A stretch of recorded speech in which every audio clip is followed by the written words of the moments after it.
There's a different kind of consensus mechanism called proof of stake, and it allows people who own Ethereum or own Solana to delegate their tokens and participate in what the process of what like a Bitcoin miner does, which is validate block transactions and earn rewards from the protocol for doing so.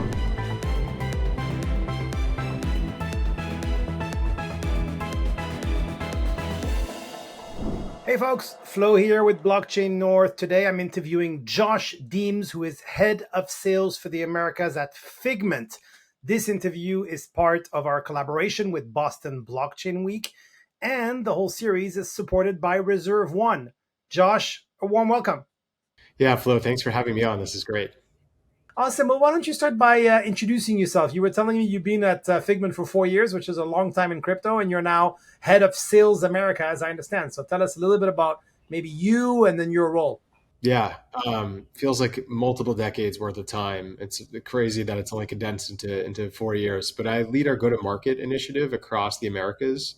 So Figment is a B2B staking as a service company. We sell staking infrastructure. We sell our staking platform to institutions in both North and South America, although we're a global company. And I oversee that effort. So there's about 6 people on my team that are responsible for bringing our solution out to asset managers, neobanks, exchanges, corporate treasuries, ETP providers, sort of all of the above. I've been in this space for far too long, about 10 years, previously at Fidelity Digital Assets and before then at State Street. You're a Canadian company, and that's even more exciting actually for us to have this conversation today. Let's start with the real basics. I'm not an expert in staking. I mean, I have a kind of a generic idea of the idea to contribute to the security of a network and to earn rewards similar to the way you would earn interest, let's say, on a bank account. But of course, the utility is different. How do you define staking when you're talking to, let's say, your cousin, your uncle, or your neighbor? Yeah, that's pretty good. I think of like I try and help people understand the application of blockchains. I actually find it's easier to go from top down to explain what staking is. So like at the highest level, like how would you interact with the blockchain? Use it to maybe send USDC or mint an NFT or something like that. So like some people have some familiarity with the high level use case.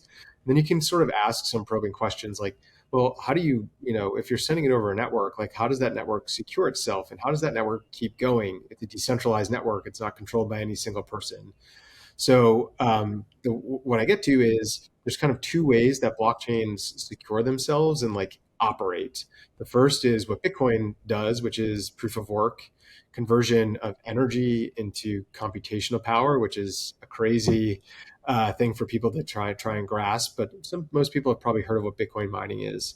And then I say there's a different kind of consensus mechanism called proof of stake, and it allows people who own Ethereum or own Solana to delegate their tokens and participate in what the process of what like a Bitcoin miner does, which is validate block transactions and earn rewards from the protocol for doing so. So that NFT can't be minted or that USDC cannot be sent unless a new block with that transaction in it is added to the blockchain. You need someone beneath that who's making sure that the record is accurate of what's in the blockchain, and that's effectively what we do. And that's basically what staking is at its most basic premise. Right. And I understand, but again, correct me if I'm wrong. From my sources, Figment has been expanding into new assets. You mentioned Ethereum and Solana, but I believe that you've been adding progressively more coverage and protocols like Chronos, or even enabling access to assets like Bitcoin. Um, why are you expanding into, for example, Bitcoin staking and newer chains, and what does that open up for your clients? Yeah. So our clients flow really run the gamut from the most sophisticated financial institutions in the world who are probably only going to be offering Ethereum, Solana, maybe a few others to their end customers, all the way to some of the most, crypto native, savvy, in the weeds investors who are buying these tokens early. and they need a provider to be able to stake them. And these tokens these networks may only be around; they may not even be launched yet in some instances. So our job is to like I think of like Fidelity as a really good example here. My old employer, where it wasn't Fidelity's decision to Fidelity doesn't decide what stocks you get to buy on your app. They basically give you a menu and they give you access to Nasdaq or NYSE, and you go and pick and execute trades. We're kind of the same way. Again, like there are certainly like there's a lot of rigor that we do put into the new blockchains that we're going to support, but a lot of that is driven by commercial requests and teams that we're usually getting in touch with very early on in their journey. And so we're actually helping them sometimes with protocol design and helping them understand like once you launch your new blockchain, like how are validators going to interact with it? What have we seen work well and not work well? So we do everything across the board. There's a couple of networks this year that we're excited about. Canton is one, Monad is one, Hype is another that we're offering support for. And you mentioned Bitcoin. I talked to you a little bit earlier that Bitcoin has a different consensus mechanism than Ethereum. There are some blockchains that are trying to expand Bitcoin's utility and sort of build like a layer two on top of Bitcoin that allows you to stake your Bitcoin and earn rewards for doing so. So it's not like Bitcoin will never stop being proof of work.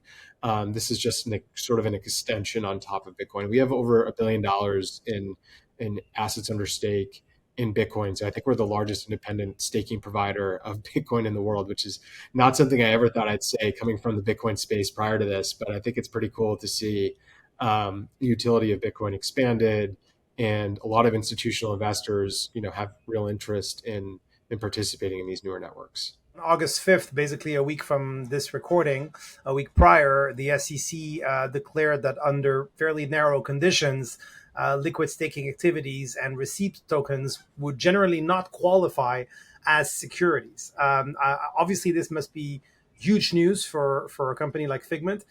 Could you maybe give us your lens on this announcement and what you think that will do for liquid staking in particular, but crypto more broadly?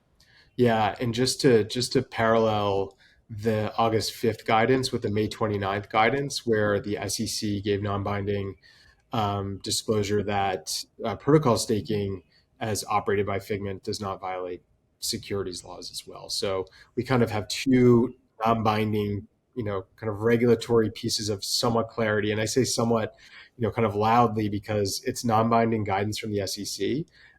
It's not codified into law, into U.S. law yet. So this is the SEC's interpretation.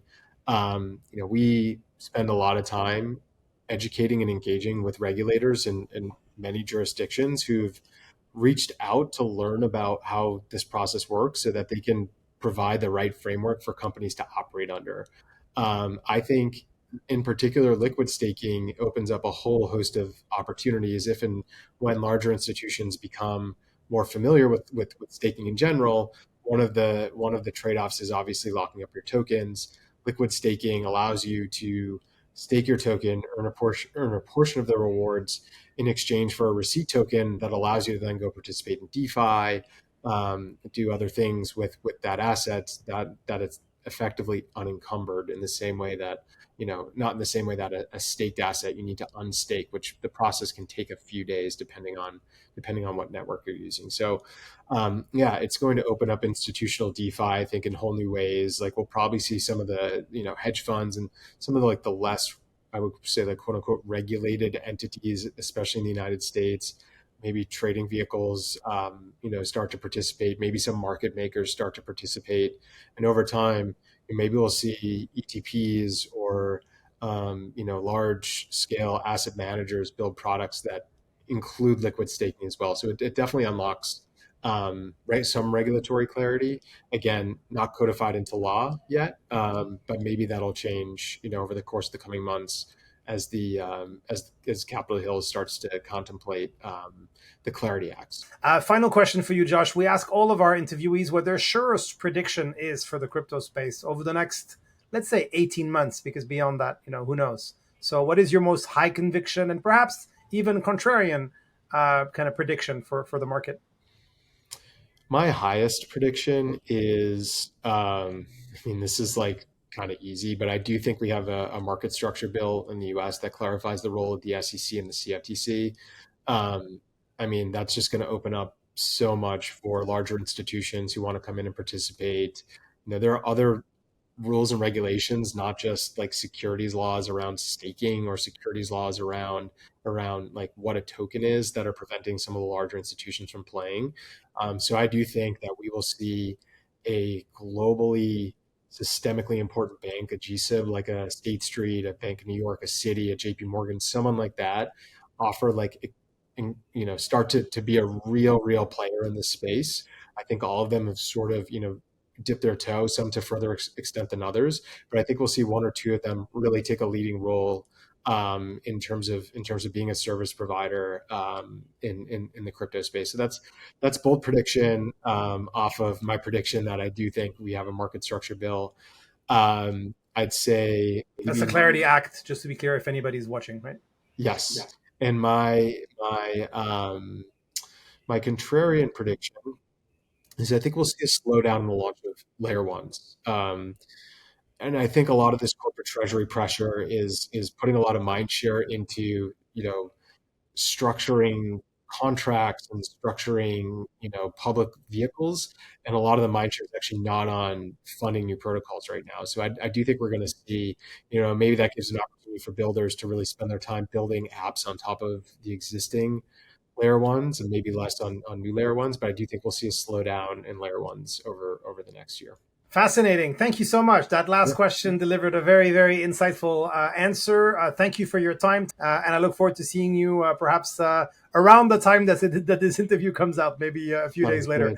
But it was really nice to chat with you. And I'm so happy to know you're a Canadian company because, now I think we should, there was a reason where we had to meet, and hopefully there's opportunities for us to collaborate in the future. So Absolutely. Thanks, Flo. I really appreciate it. thank you very much. You take care, okay? Take care.